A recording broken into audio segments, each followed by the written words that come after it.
a daring daytime assault, a masked man bursts into a Florida convenience store. He points his gun at the clerk's head and demands money. Open the cash register. Open that cash register. I'm gonna kill you. Yeah, come on. Impatient with the clerk's lack of cooperation, the robber goes behind the counter and takes matters into his own hands.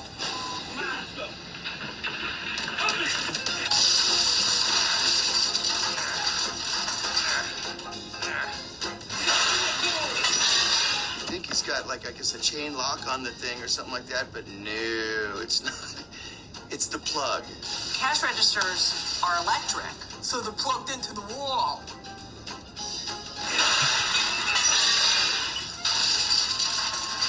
That's one heck of a plug right there, because that plug wasn't going nowhere. I could have pulled all day and that wasn't going.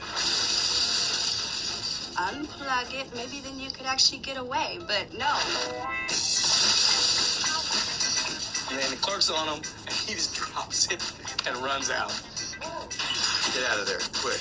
Because, you know, not only should you be embarrassed by your stupidity, but just get out of there before you get caught. There's a term, you can't take it with you, and this guy has proven that point. He had plan A. When plan A didn't work, he had plan B. Just didn't have plan C. Next time, bring the bolt cutters.